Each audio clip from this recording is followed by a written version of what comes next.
All right, Thursday Warriors. Man, it's been a crazy day.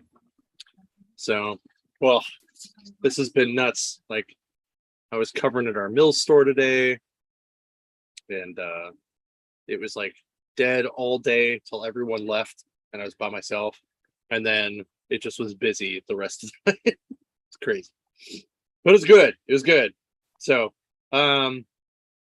for those of you who are joining us, you may remember Dennis from what was that, like about a year ago? Right? Almost exactly a year ago, yeah. Yeah. And his book, the first book, Lycan, came out. You can pick it up at your local NDC.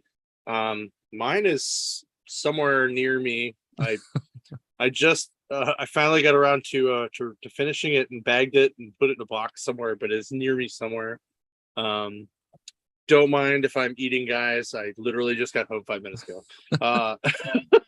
No worries. But yeah, it's gonna be a good time. Like, while we're just kind of waiting for people to show up and watch, did you guys see the new Quantum Leap trailer that dropped today? No. Dude. I love me some Quantum Leap. I was like, the question is, how many people are going to get upset because it's too woke? Because that seems to be the subject of every major thing going on. Why? Because the new Doctor is Pacific Islander, and his hologram is not only his girlfriend, wife, but is a woman. So is it supposed to be like just a retelling of the last one, or is it supposed to be its own separate thingamabob? That's a great question. I heard it was going to be like a in the same universe but happen later. Okay. But from watching the trailer, though, it feels very like it's just like its own separate thing.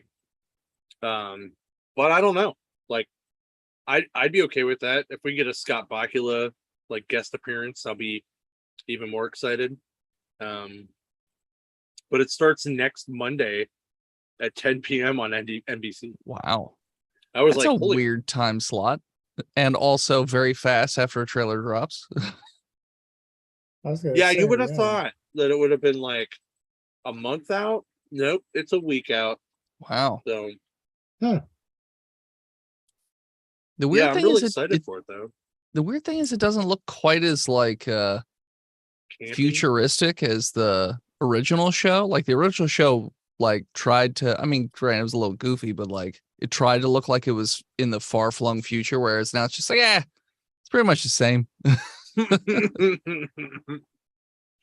What, Rainbow Electric Mountain wasn't good enough for you? Because that's like where the whole like the system that was letting him leap was in. Yeah. Well, like, I mean, it's got Ernie Hudson in it. Okay. Yeah. Ernie Hudson's kind of like he's like a doctor in the, because it's set in our present. Yeah. Like the dude leaps from 2022. Yeah. So Ernie Hudson's like why did he do that? Like there's a scene where he's like, why did he leap? And I don't know if that means like, why did he get in there and leap, or why did he leap from one person to the other? So I don't know if they're using the same ideas that so this is technically like the precursor, is like what I'm getting at, like, because did they actually say in original Quantum Leap series what the year is from where he was traveling from? You know, or is that like all speculation? Let me look. We got to look it up. Let me look. Because I don't remember Quantum Leap growing up. And the last episode of that show broke me when I was a kid, because it's the most depressing thing ever. It's like where he doesn't actually ever go like, home. Leave. He never goes home. He just eventually just leaves until he dies. It's like, oh, okay. And it's in just a text box. I mean, granted, he does save Al's marriage by leaping, so I guess then eventually he figures out that he could control the leaping and whatnot. But yeah, I loved that show as a kid. It was so crazy. See, I'm waiting for certain sci-fi reboots for more current sci-fi specials. Like especially anything on the original sci-fi network, That's fair. not the sci-fi network, as some of my Sci-fi. friends like made fun of it for. Like there's one I love, The Invisible Man from the early 2000s, late 90s, early 2000s, Oh, I don't remember that. where he's a prisoner and they insert a organism that actually made him invisible. Okay. And I loved it. I loved the concept. I loved the, like, all the actors were like bit actors from Broadway and did bit parts in Hollywood, but they made it work and I really loved it. And if, like all shows from sci-fi, they're like, oh, we're gonna cut it. There's no, no end season. They cut it in the middle of the one season. You never hear about it ever again. Oh, you So, know what? I did watch that show. yeah, he had the little tattoo that, Yeah. like, the further he goes invisible, the worse the tattoo got. And then he got to a point where he would literally go insane, which was an awesome take on the original Invisible Man story. So I thought that was brilliant. And they're like, yeah, we're done with it. We don't want to do it anymore. So it just disappeared. Because I specifically remember Paul Ben Victor being on that show. Yeah. Okay. All right. According to Quantum Leap trivia, Sam leaped in the original series in 1995. Okay. Far-flung future of 1995. Right? So by 1997, we had the giant glowing mountain of electricity that still stored his body that the people that he leaped into inhabited while he was inhabiting theirs, which I always thought was like kind of a cool thing. And they didn't really show it a lot, except for the one episode where him and Al switched, and then like he like went and out, saw everybody and saw his daughter and all the stuff that he accidentally made while leaping. Who then was like trying to help him get home, and he was like, "Oh, you're here. This is weird." Right? So it's not so far distant future. Right. So anyway, so in lieu of talking about comics today, we're just gonna like hang out with Dennis, and he's gonna talk about his new chapter for Lycan, which I am posting the I just put the Kickstarter link in the chat if anyone wants to check it out. I'll be backing the retailer end after the show. Thank you so much. Yeah, I mean, like we sold. I think the staff bought half the stack that came in. You had told me that. Like that day, it was crazy. Pro tip though for next time. Okay. If both covers can have a barcode, that'd be awesome. So the issue was, so both covers do have a barcode. It was the Kickstarter exclusive covers that I forgot to put the barcode on because it had a specific file. So like if I were to pull out that same cover without the foil on it, it's got the barcode on the back, but it didn't for the Kickstarter one. So that was just a mistake on my end. Super weird. Well, it was still good. A couple guys came out and bought it. It was all right. It was good. Like people enjoyed it. So awesome. So I'll let you tell people about it if they didn't hear about it.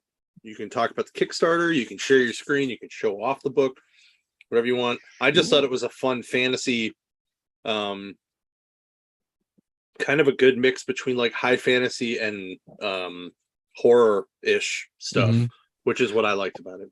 Well, you're the first person who's referred to it as fun. As everybody I've talked to is like, the first book is really dark. They're like, it's really, really dark. Right. I'm like, yeah, that's why. Yeah. That's why I like about it. Well, isn't the whole point of a werewolf to be tragic and dark to begin with? Yeah. So yeah. What did you expect? Sparkly vampires, sparkly, We getting back into that again? No. Well, I think it was my buddy who had said that he loves dark stuff, but I guess he just wasn't anticipating it being quite as dark as it ended up being. But so the series is called Lycan Solomon's Odyssey. It's about the world's first werewolf, and there is so basically the series is going to be 15 books long. The first book, which came out last year, and my plan is every year to release the Kickstarter in September because I launch it with Dragon Con, which is sort of where it was reborn. As I had the idea a decade ago, shelved it. And then because I started going to Dragon Con and talking to people, they said, hey, you should probably do this. And I ended up networking through Dragon Con and meeting my first editor through Dragon Con and my current art editor through Dragon Con. So Dragon Con just seems like the most sensible place to launch, the Kickstarters for the book. So every year my plan is to release another Kickstarter. And like I said, the plan is to have 15 books in the series. I have it all mapped out all the way to the last book last page of the last book, I should say. So the first book takes place in 8000 BC, and then each book moves a little bit further on down the timeline. This second book starts right where the first book left off, like same day. And then over the course of the book, it's a few hundred years later, basically. The third book is where you start to get into like Sumeria, Gilgamesh, stuff like that. But for book 2, this one really goes into Arabic folklore and mythology and religion. So I was doing research on the book and I found some really interesting stories that I was like, oh, I would love to pull that and sort of twist it and add it to this story, to have Solomon involved. And then they also have some really freaky, amazing monsters that I was like, yes, this will fit perfectly in the story that I'm trying to tell. So, and then this story also introduces magic to the world, so to speak. So this book does a lot of stuff. And it's the same length. It's 72 pages, 60 pages of story with 12 pages of extras. The next few books in the series will probably be a good bit longer. The third script is already written and it's 90 pages without the extras. So it's going to be 50% longer. Yeah. It's a lot. I have not decided if I'll cut it in half and release it in 2 chunks. Not quite sure, because I have heard, if it's too long, there are issues, with that whole thing. But so far, selling the book at cons, nobody seems to really bat an eye at the length or anything like that. So we'll have to see. I haven't decided just yet. I think if the price is comparable or better, like you feel like you're getting value out of it for the size of it. Yeah. I think that's where people will hold on to it. Yeah. Well, the plan, so the price of the book was always something I sort of worried about and talked to numerous people. I said, hey, this is the page number. Like, what is a fair price for this? And almost everybody I talked to said $15 was fair for basically 60 pages of story with 12 pages of extras. So I said, okay, it's a good mark. So basically I'll do a very similar thing to, the 90-page book, with however many pages of extras it has. That's awesome. Yeah, so you would probably just bump it to what, like $20, maybe 25? Maybe 25. I don't know. I'd have to really sit down and do the math on it, but yeah, probably 25, I would guess. Okay. Versus like trimming down the story, because I imagine you're like, oh, I can't really cut here and there. So I have a really great writing editor, and I'm always like, okay, if I wrote too much, just tell me. And she's like, no, I love everything that you're doing here. Like, in fact, I need a little bit more here. I need a little bit more there, that type of thing. So like it was like 88 and then turned into 90 with edits and whatnot. This book. So for instance, when I first wrote the book in the really crappy novel version that I had written years back before I knew how to write a comic script, this book was only supposed to be like 24 pages or something like that. But then I did more research on, Arabic folklore mythology and stuff like that. I was like, oh, I could put this in the story and I could add this. And then it ended up being the exact same length as the first book. So I was like, okay, well then that works just fine. But the Right. next stories, there's so much I want to tell and expand the world and go into all these different mythologies. The next book, I basically introduce Lovecraftian stuff into the universe a little bit. So there was a lot of stuff I had to tell and show. So it ended up being, 90 pages. That's awesome. Thank you. So I guess so I can't remember if this was covered in the first book, but so it's the same Solomon though, right? Yes. Mhm. So him being a werewolf also makes him immortal? Yes. Okay. So in the universe that I'm building, and I'm going to get into it later books, probably the second arc of books, so like 10 to 15, there are other werewolves. So like all the werewolves you see in media, like Lon Chaney's the Wolfman, or the Lycans from Underworld or whatever, all of that technically still exists in the universe. They're just all different. So like only Solomon is a certain way because of how his affliction works. And we get into that more as each book moves along, trying to explain, why he is the way he is.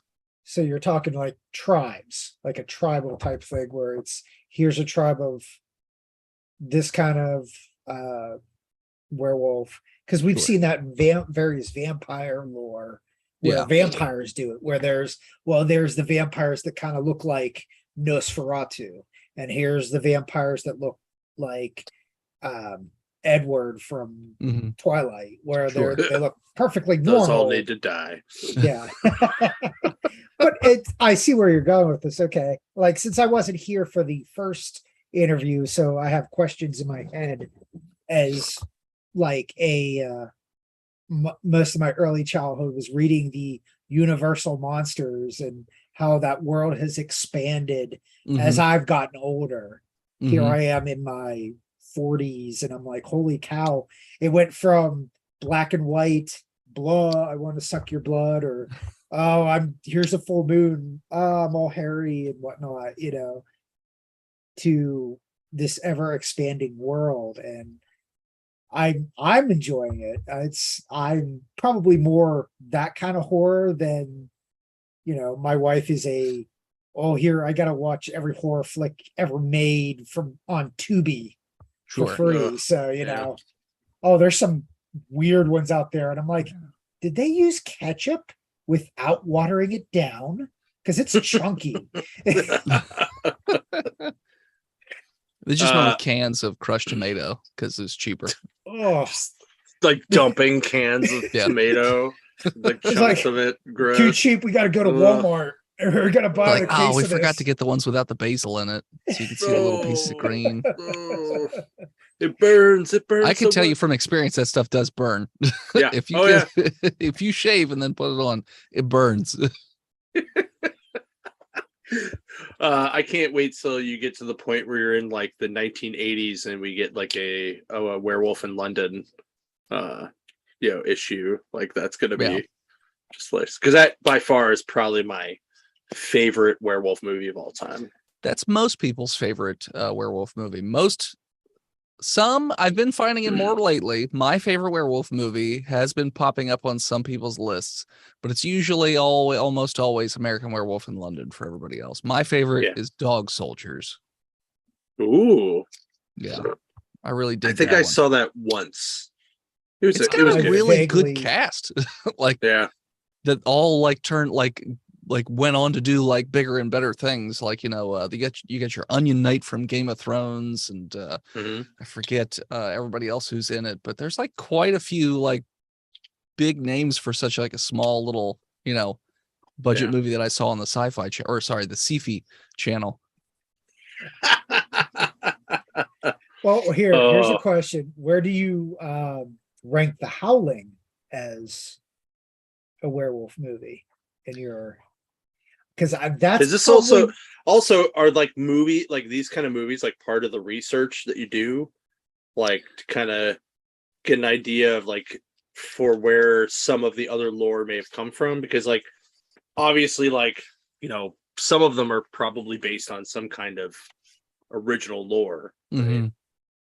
So I haven't watched the movies to research for the books just yet, since it's a ways down the road. Most of what I've been researching is like, okay, like book 3 deals a lot with Gilgamesh. So it's like, okay, so I looking up the story of Gilgamesh and trying to see where I can tie things together there. Or as I said, you start to get a little bit HP Lovecraft, and there's specific like elder beings and whatnot that's involved with. So I did a lot of research for that.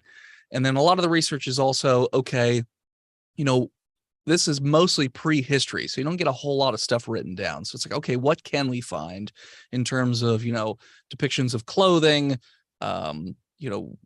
societal structures, things like that. So for right now, that's sort of what the research has been. Eventually down the line, and I've seen a fair bit of werewolf movies, so like I already have an idea in my head of how I would introduce all of that eventually when it pops in, because I have it as a sort of a spectrum where, all the way on the left side of the spectrum, you have the true blood werewolves where they literally just look like wolves. And then all the way on the other side of the spectrum, you have like the Lon Chaney Wolfman, where it's basically a dude with some fur pretty much. And then as you get towards the middle, you get like 50-50 human werewolf. And that's where Solomon falls. He's like dead center, 50-50 human werewolf.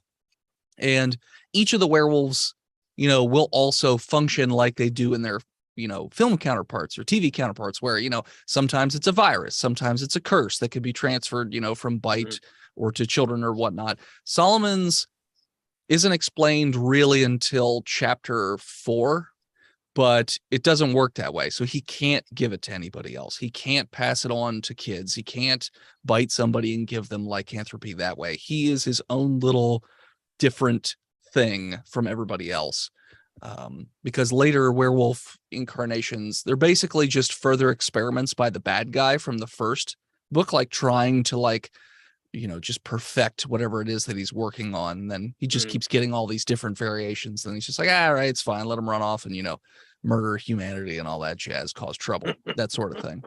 And I do plan on having other monsters as well. I would love to be able to include all the Universal monsters in some capacity, because I do like, that is what originally got me into werewolves, was finding a book about Lon Chaney's The Wolfman in my little kid library in elementary school. There was a purple book.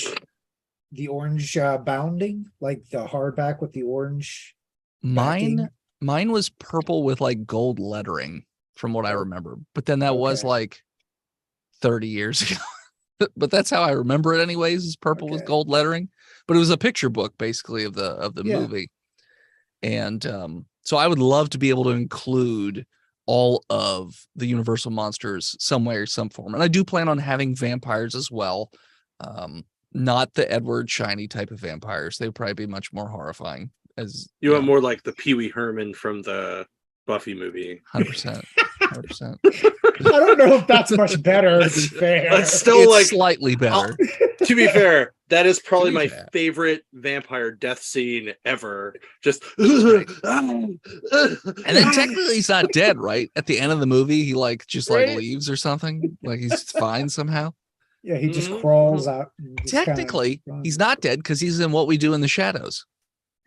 It's the same character. Yeah.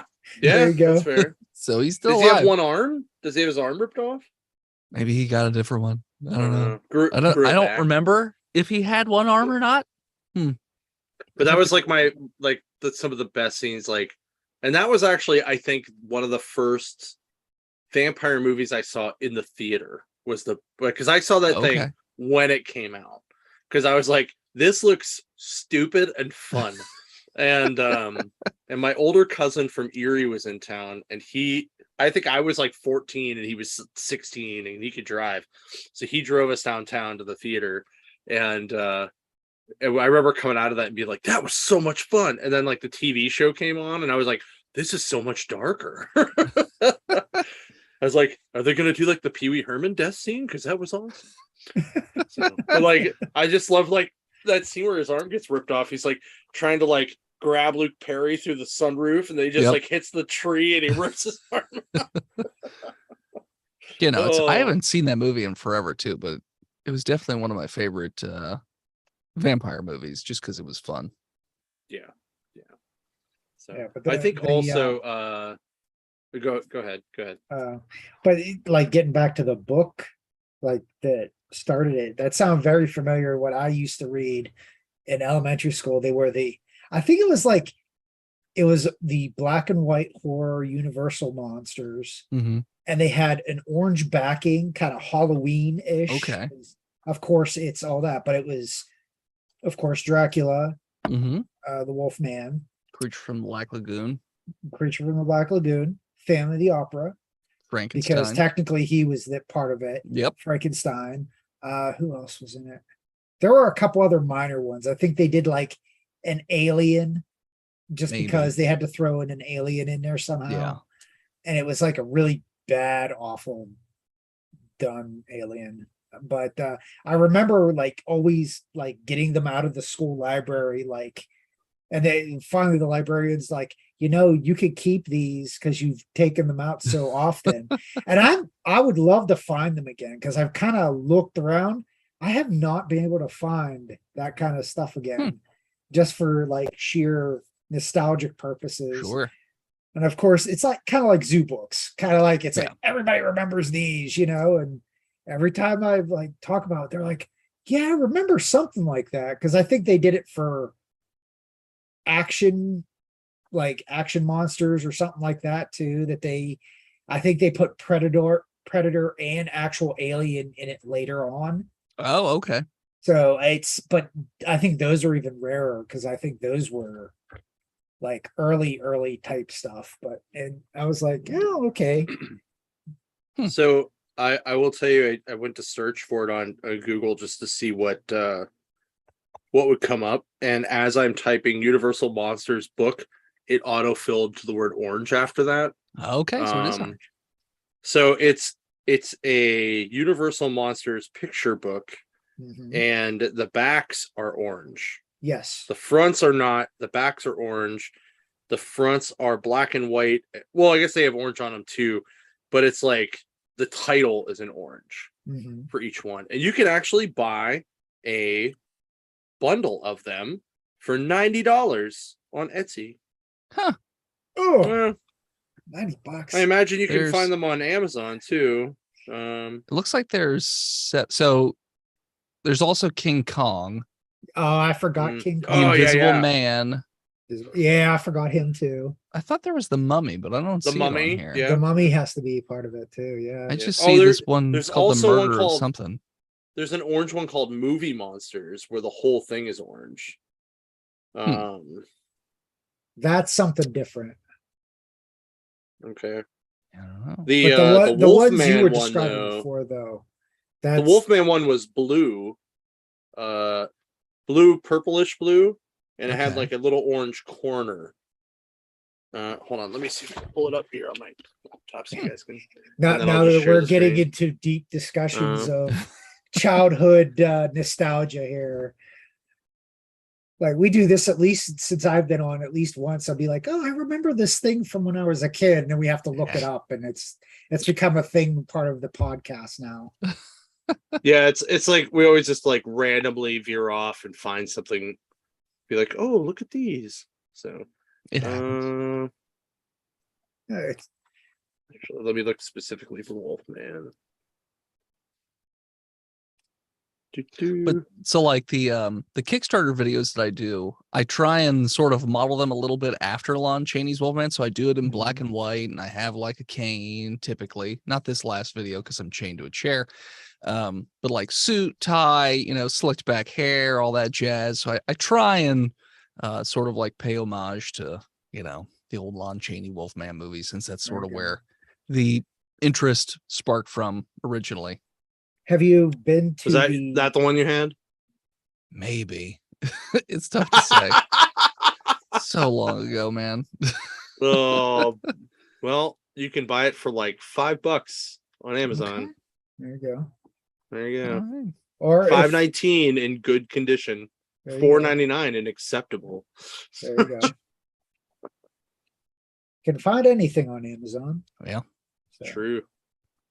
Except the physical version of Lycan Solomon's Odyssey, because I won't put it on.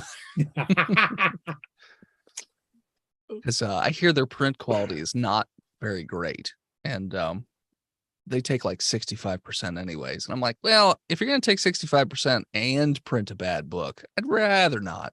It's like, I'll put my digital one up there, but I don't want to put my physical one on Amazon. I'm just gonna look to see if anyone actually put it up. Oh, buddy.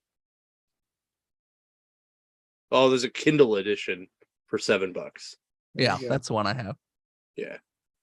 All right. I was just like, holy shit, did someone actually put the physical book up here and be like, this book sucked, I'm putting it up here. I hope not. No. But for $7, look at that. You don't even need to buy the physical book. You can buy it for $7 on Kindle. So it's $7 on Kindle, or it's $5 on my website. There you go. Because Amazon Even charges you cheaper. this weird electronic delivery fee for no apparent reason. So I'm like, all right, well then I guess I'll, because they still take 30%, but then they charge you a delivery fee, and I'm like, holy crap. yeah, they Oh, charge. no wonder Jeff Bezos got so much money. Yeah. Holy So I'm cow. so All I even these put- fees. I even put in the book, it's like, if you want the physical version of this, go to my website here and you can just buy it that way. But yeah, in general, Right. because on my website, I even have like the first 18 pages you can download for free on like PDF to just check out if it's something you want to see or not. And then if you want to buy the PDF of the full book, then it's $5. And then if it's, Right. physical, then it's 15, unless it's the hardcover version, then it's 20. All right, so let's look at the Kickstarter so far. Oh, it's actually Well, gone I up mean- a couple $100 since the last time I checked. You know, I when I put this up earlier, like, I don't know, what, a half hour ago, I'm pretty sure it was at like 26 something. Yeah. Yeah. So And I was just wasn't like, it 27. no last week? shit. There you go. I was like, no shit. Look I'm at that. doing like, I'm trying to do so much like the thing that's, this project is, for whatever reason, this one is giving me more anxiety than the first book did, like Kickstarter wise. I do not know why, but so I'm just like constantly trying to do different outreach. Like I'm reaching out to other Kickstarters and like, hey, you want to do cross promotion, stuff like that. So we had Dragon Con this past weekend, and I actually Yeah. got to meet the woman Oriana who runs comics and publishing at Kickstarter. She was on my Kickstarter panel, so I got to talk with her for That's like awesome. 45 minutes before we even did the panel. She was lovely to talk to. Glad to be of help. Well, my watch apparently really wanted to help you out there. Sure, Sorry. I appreciate the help. And then I'm just scrolling through the page while you talk, so as people can Oh, no check out worries. some of the No cover worries. arts and stuff.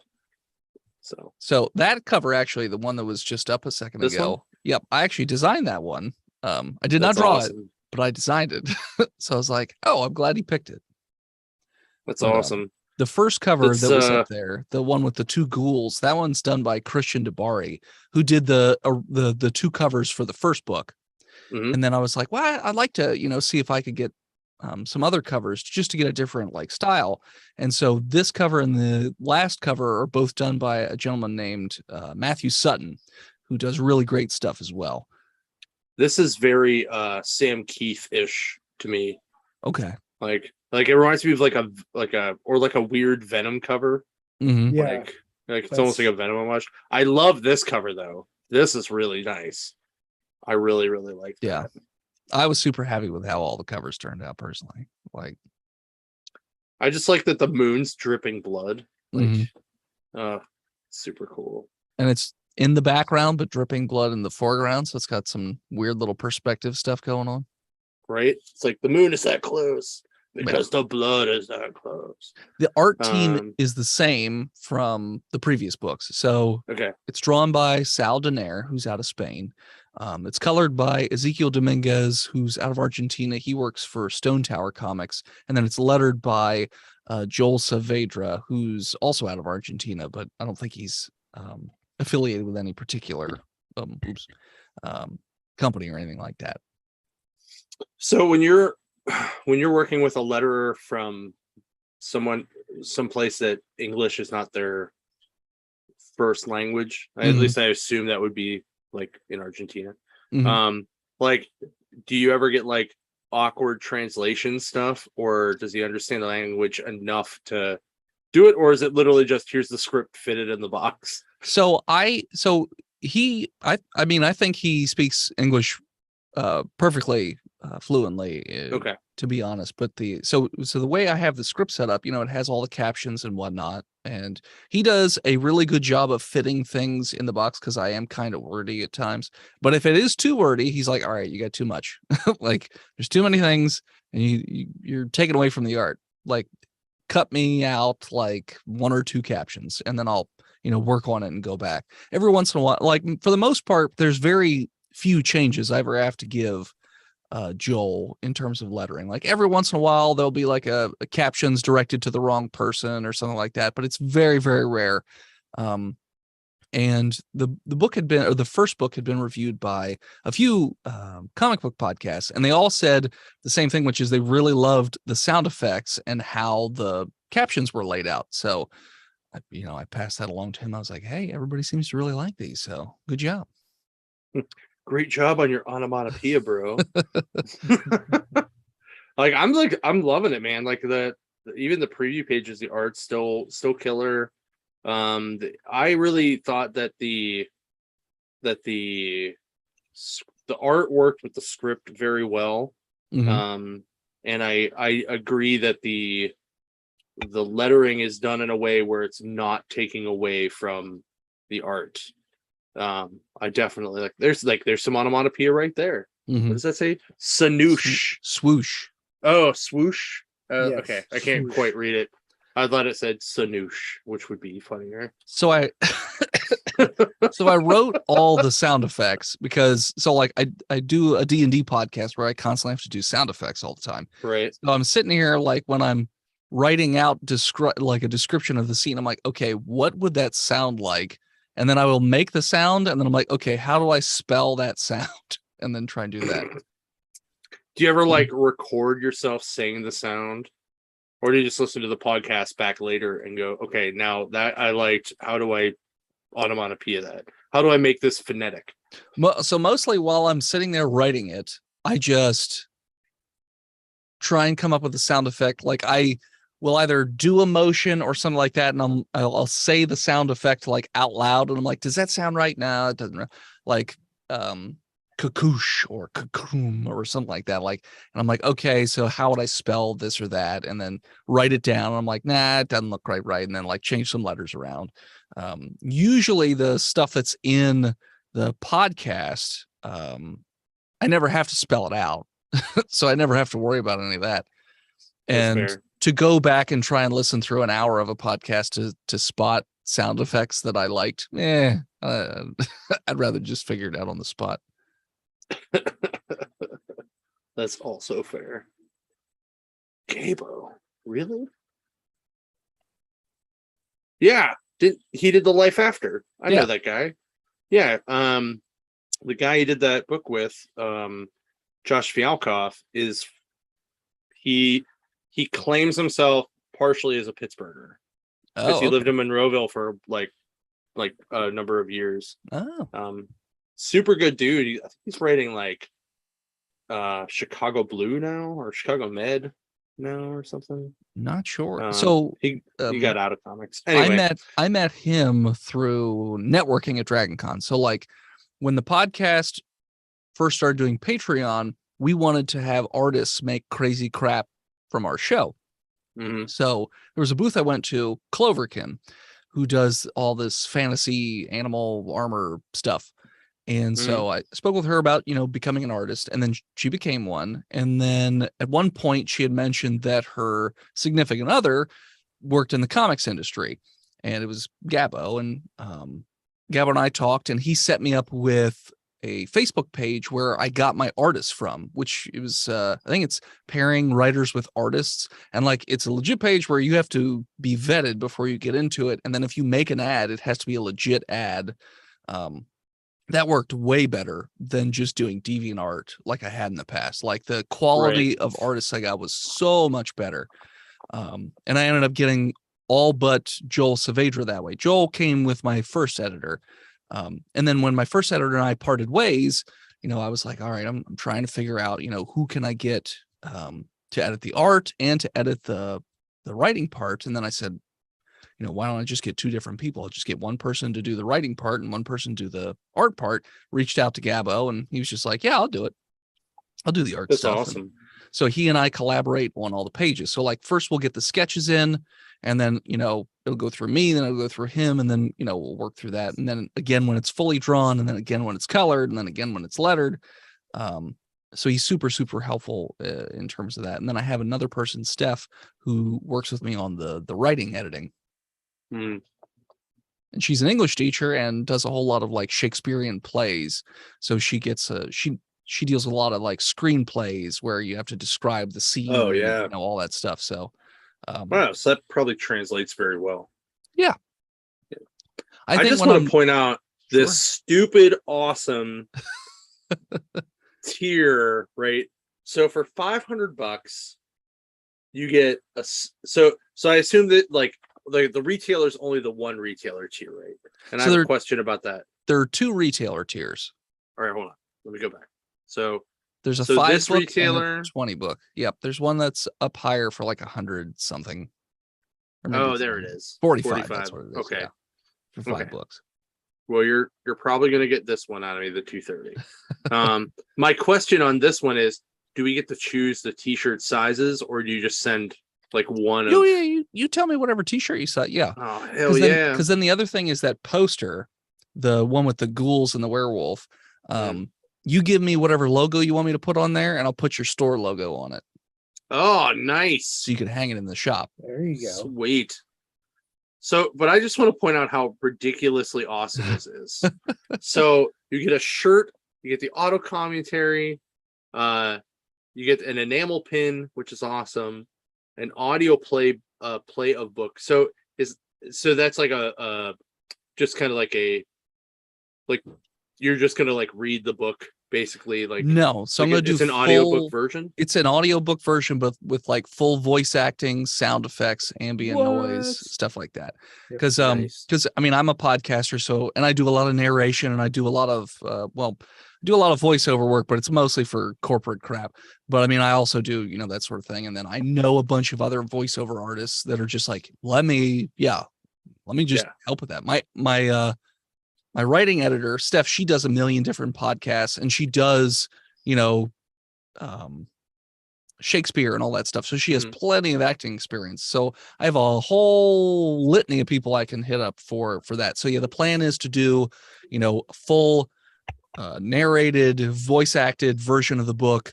And I'll probably even give like 2 different versions where it'll, remember when we were kids and you'd read one of those books where you press the button and say page 1. Yeah. And then go. So I'll probably do one version where I have the page numbers so they know where it is, and then one where it just goes and doesn't say, Nice. pages. Or That's anything like awesome.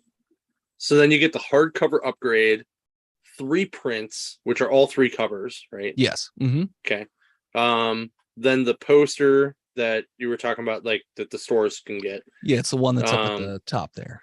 Is so the 4x6 mini print, is that the thing that's beside that too? Yeah, it's a little cute werewolf that's ripping a person apart. Neat. I kind of like that. Physical copy. So you get a hardcover and a soft cover. So the physical copy of the book, then so the hardcover upgrade just means that the physical copy you got upgraded it to a hardcover. Oh, okay. Yeah. Okay. I was like, you get both? That's kind of cool. PDF of the book. You get your name in the thank yous, right? That's the thank you pages.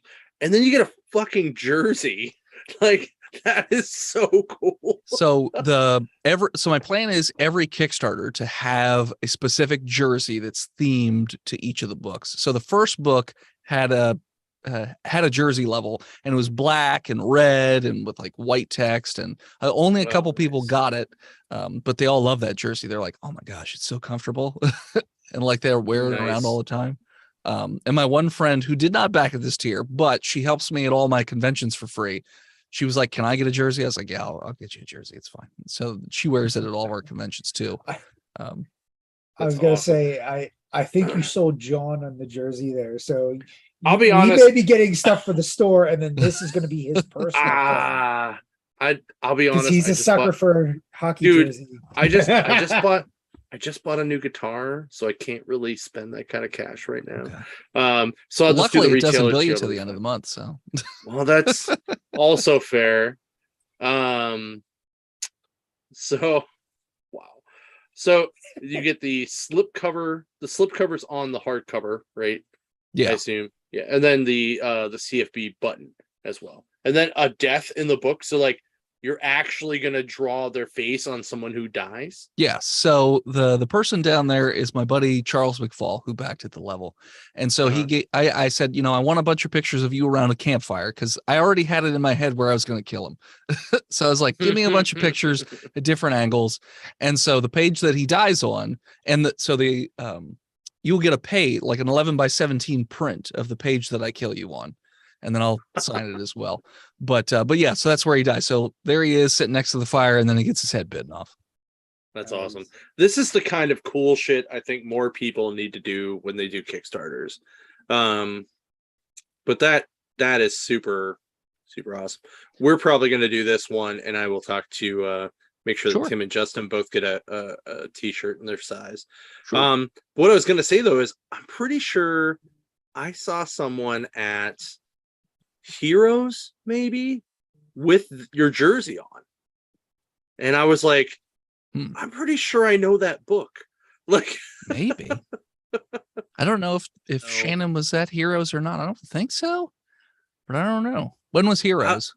It was mid-June. Nah, because I didn't even get the books yet till till end of June. So and then the person who it would have been wouldn't have had it till the end of August. So okay. Because I was like, man, like either that or I saw somebody, maybe they had a pin or something. Maybe. I don't know.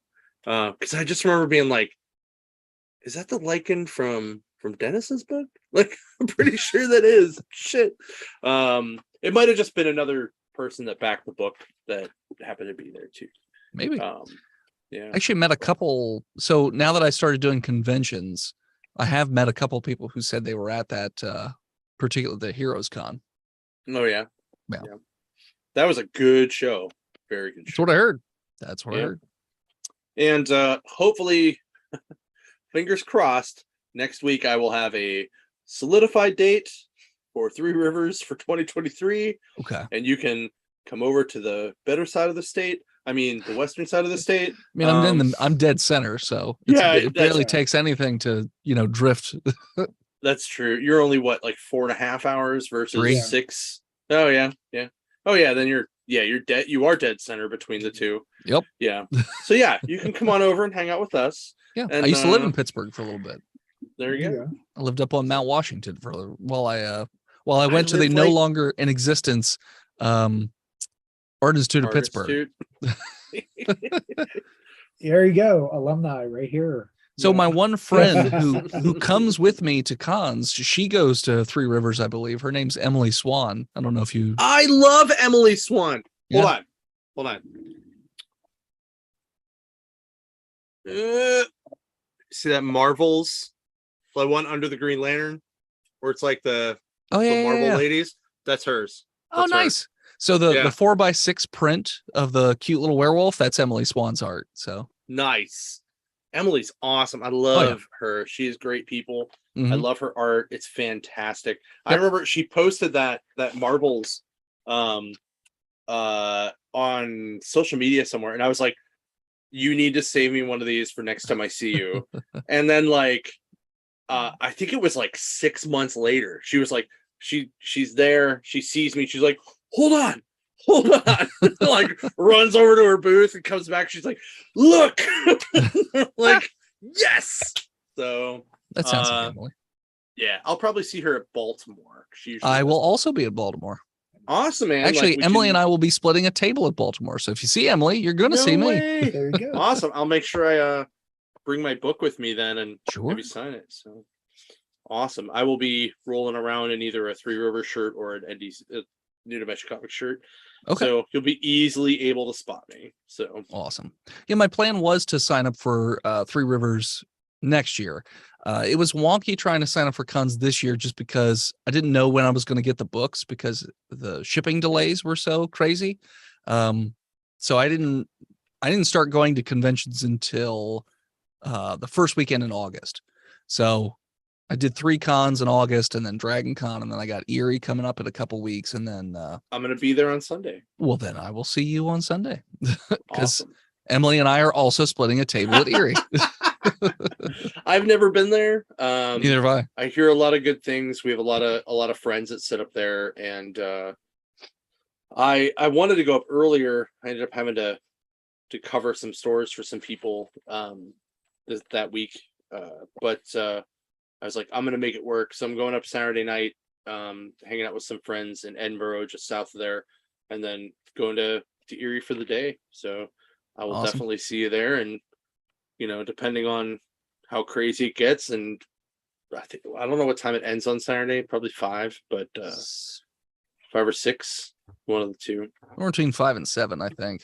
It's Oh, hard to okay. keep track. They always end but like 5 or 7, it seems like. Yeah. Sunday ends If at it's- 5, I'm pretty sure. Okay. Well, if you guys aren't too much in a hurry, we can grab dinner or something. It'll be.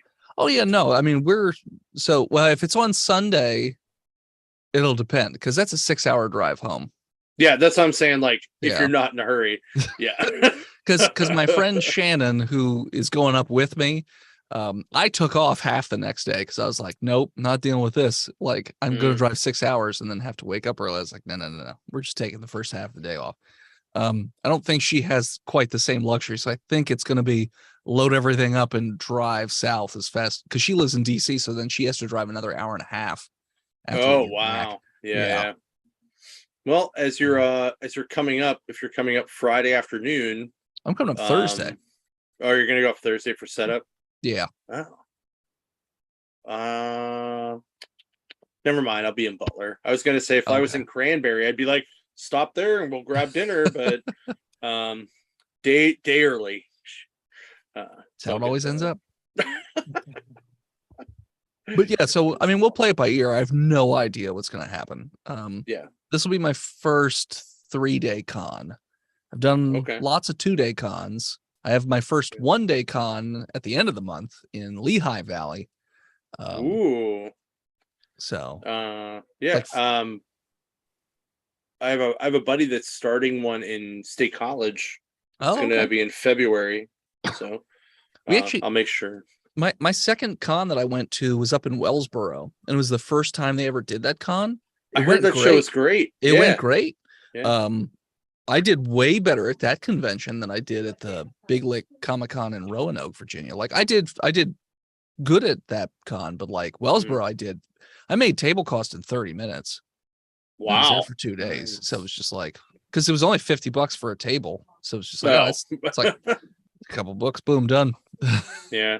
Well, you need like 2 hours at our show then. So That's fine. Well, so it was funny because I've done 3 conventions and then I kind of snuck into Dragon Con a little bit and sold books.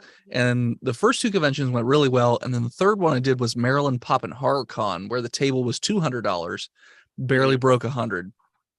wow. And most vendors didn't make money. The guy next to me made $10 on a $200 table because Ooh. nobody, like, the only stuff people were buying were movie prints and like horror clothes. So if you had a booth where you were selling either one of those things, you were doing fine. But most of the other vendors were not doing that. So it was more like a movie collectible pop culture-y thing versus like check out new creator owned stuff. yeah, it seemed that way. And the attendance wasn't nearly what we were told it was going to be. And apparently a lot of vendors went and complained to the ownership afterwards. And they were like, well, I mean, next year we're going to make the table $250. So I was like, yeah, I think I'll just stick with my local con because we had a horror con in Gettysburg at the same time. So I was like, yeah, maybe I'll try that one next year. I don't know. We'll see. It's not bad. It's not bad. Yeah. So I don't often get out your way, but when I do, I will let you know. So Yeah, let me know. But yeah, hopefully we'll have the dates for Three Rivers set. It's like, to be honest, it's currently the problem is the convention center doesn't have enough in-house tables and chairs to facilitate us plus what's already scheduled. Okay. So we're trying to find a decorator that'll do it for not astronomical prices, which Sure. is what we're kind of running into. Mhm. So we're trying to work out a way to make it work for the dates we want and if not, Gotcha. then we're gonna try to look for other stuff. Okay. But yeah, hopefully we'll have everything up. But I really want to have it up by the end of the month for sure. Like, because I want to roll into New York and Baltimore with a date and be like, boom, here you go. Yeah. Da da da. So. And when is that typically? Like around what month? So if everything goes to plan and we can get the same weekend we did last year, it'll be the first weekend of June. Okay. Historically, it's been in like the end of May, second half Sure. of May. But it worked really well because it's also Pittsburgh Art Fest and okay. Pride weekend as well. Oh, So okay. like, yeah, so basically downtown is just a giant festival. Sure. And people float in and out, and people go down to Arts Festival and go, oh, there's no comics here. And then people go, but there's comics over the convention center. And then they just walk the block and a half over, and then they buy their ticket and come in and hang out. Like, we had people buying tickets an hour before close both days. And we ended up with like a little over 4,000 people total, like Wow. individual tickets, not turnstile. Is If it you 2 did days or 3? Just 2, Saturday, Okay, Sunday. good. The 3-day ones are tough because like I work a 40-hour week job, and I literally pool all of my PTO to burn it all in September because I am focused on Kickstarter, and like I've got Dragon Con at the front. I've got the only vacation I take of the year, which is the Louder Than Life Music Festival at the end. And then in the middle, it's just all the Kickstarter stuff. So I literally burn it all that month. So then Con saying like, oh, you know, it's on Friday too. It's like, crap baskets. Okay. Yeah. Well, we usually do a load in on Friday. That's fine. But you can also do it Saturday morning. Yeah. But it's a good time. You can ask Emily how she did last time. I don't know many people that didn't do well. I know we had vendors, because Justin actually is on my convention staff. We had vendors Saturday night, like being like, "Can we sign up for next year?" Awesome. Yeah, so it was good, and it was awesome. We brought in like Rick Leonardi and Howard Chaykin last year, Cool. this year, I guess currently. Both had a blast. I thought they were great people to hang out with. I ended up talking to Chaykin in the lobby for a couple hours after the show. So It's awesome. But yeah, man, I'll definitely be coming to that one next year, especially if it's 2 days. Like I could definitely make that. Cool. Well, we would love to have you. So I appreciate it. Everyone so at Dragon Con, they Matt Sutton, the person who did the covers, and Cloverkin, who's Gabbo's wife, are constantly trying to get me to like, and Gabbo are trying to get me to get a booth at Dragon Con. And I'm like, listen, I do like 10 panels and I run around like a chicken with my head cut off. I'm like, I don't know if it's really like a good fit for me to, you know, come down and do the vendor hall for like 4 straight days while also doing all that stuff. Cause like, I don't want to make somebody sit at my table for all the time that I'm gone and all that jazz. But this past year, they invited me to this, like, they call it Fantasy Gather Writers Meet and Greet, which all it is it's a bunch of writers in a table or in a room. They each have tables, and then people can come in and buy books and meet the writers.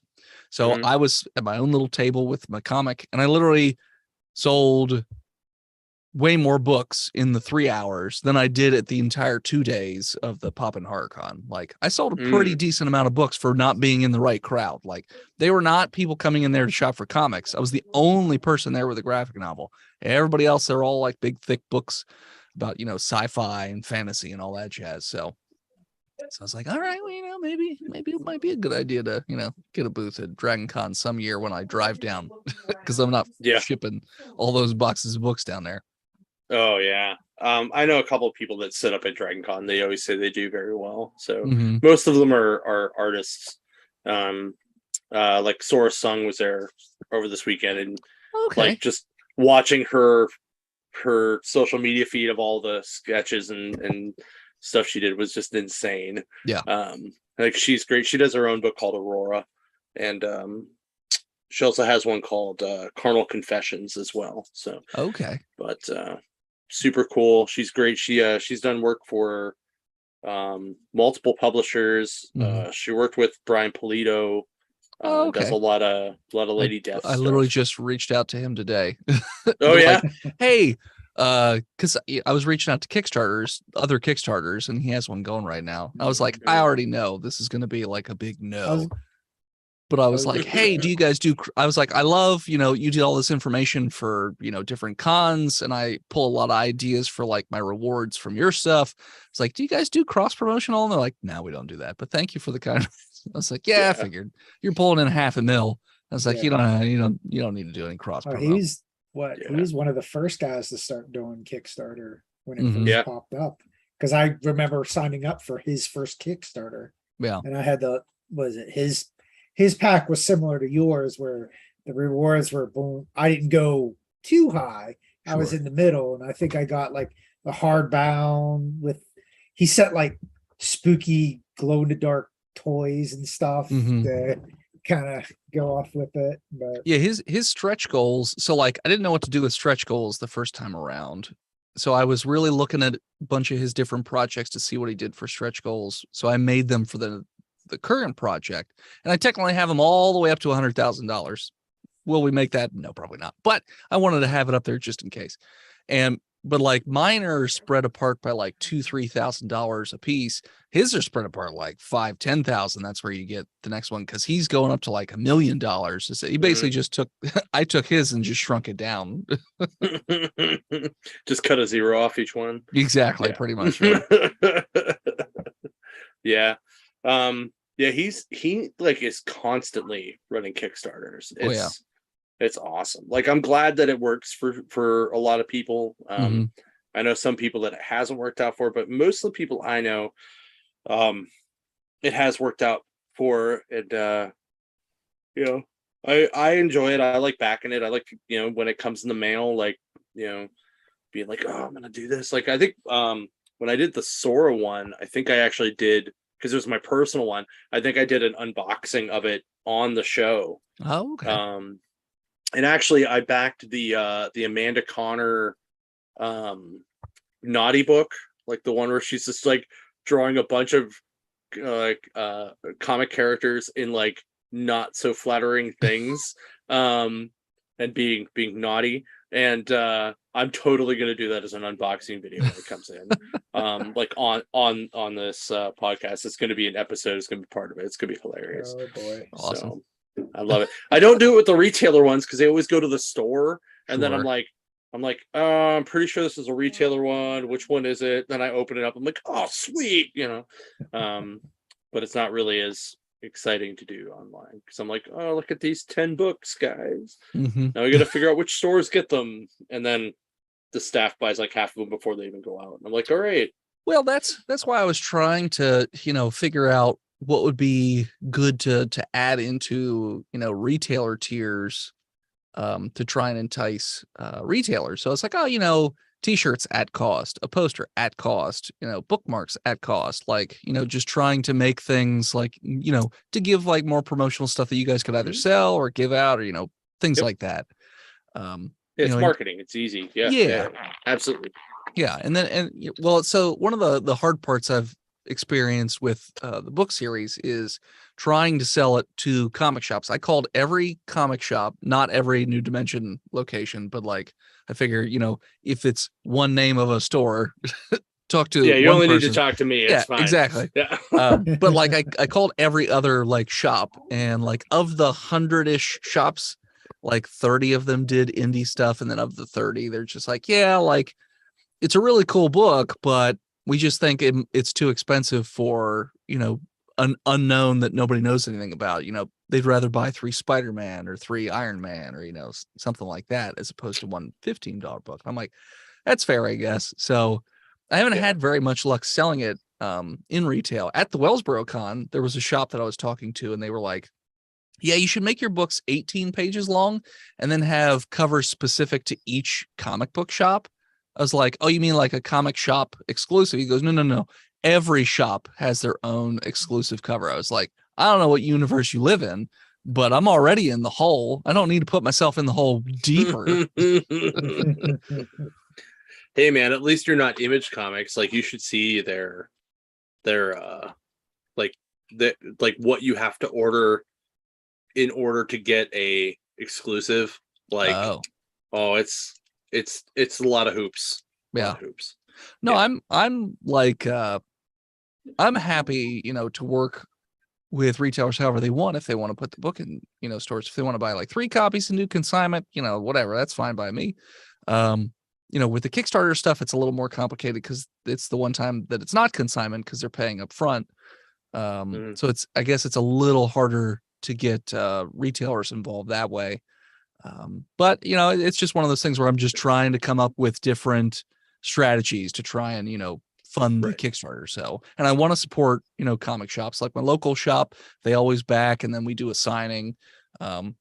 We picked the worst possible day to do a signing this year, but it was fine. We did it on Bike Week because we forgot what weekend it was, and nobody goes into town on Bike Week. No. Oh, is it like Bike the City Day type thing? It's Like week? motorcycle week. So Oh, like oh, nobody goes into Oh. downtown on Bike Week. yeah. Oh my. I did I a signing can, and my see friend showed that. up 3 hours before it started. And she's just like, I'm just coming to get the book now before the bikes show up. And just ran off. I was like, well, my signing's not for another 3 hours. She's like, yeah, I don't want to be here during Bike Week. It's like, all right. Just sign my book. Sign my book. Yeah, I could see that. I was like, oh yeah, that was my. probably not great planning. Okay, we'll know that for next time. I totally forgot what weekend it was because I always avoid town that weekend. So I just forgot. Yeah. I was like, oh, oops. Yeah, I mean that's the thing. As a retailer, I appreciate any extra marketing materials. Like, you're still getting it at a pretty good price, and you get the extra marketing materials. So like that helps. And I also appreciate it when it's in like for us, it's good because when it's in like a 10 book chunk, because I have 6 stores, I can split that out pretty decently. Yeah. But like when it's like your one retailer tier would be like, say 25 books, right? Yeah. If I was a single shop, there's no way in hell I would do that. Well, Like, yeah. I mean, if you had a retailer tier that was like, I don't know, 5, like it was half that, I bet you would get some more like So I retailers had that would, the low retailer level is 5 books. Right. No, I meant like in general. Oh, like in if general. more Okay, gotcha. Kickstarter people would Sure. do that, Mhm. like for the smaller guys, I think that would be good. Like it chains easier. Like I said, we can break it up, and it's like, okay, yeah, sure, we can do that. But the other thing is like some people, when they solicit their Kickstarter to shops, they don't include a PDF. They don't show off the book at all. Like they don't know how to market the book. Yeah. And I think that's kind of the problem. Like you guys, like you did a very great job with it. And like I think that you do a very excellent job of making sure people understand what they're actually getting. But when you're like when I get the email, it's like, hey, I made this comic. It's on Kickstarter. Can you check it out? Here's the link. And that's literally all it is. Yeah. I'm like, I not even gonna look at this. I made a point to call first to see if it's even anything that they do. Like if it's like a lot of comic shops I called, they said like to sell the first book even, or even do the Kickstarter. Like if you're not through Diamond, we don't care. We don't do anything indie. So it's like, okay. So then I know, don't bother sending them an email with the PDF because they have no interest in it. And then if they do say, I give them the elevator pitch or whatever, and I say, here's what what the deal is, I'd be happy to send you a PDF of the book, even if it's like 18-page sample or whatever it is. Usually if they're interested, it's like, oh, okay, yeah, here's my email. And a lot of times I'll never hear back from the email, even with a follow-up or whatnot. I think I had called comic shops in July, and I heard back from one of them last month, like at the end of the month. I was like, okay, I forgot that I even sent you an email because it's been so long. But yeah, so I just wanted to try and have transparency because I feel, I mean, I hate tooting my own horn. I'm too self-deprecating for that, but I feel like, if I got the book in front of somebody and they actually read it, like I think it's a high quality book that is, worthy of being on a shelf. It's just a matter of, finding, somebody who's willing to put it on the shelf. Right. No, that's good. Yeah.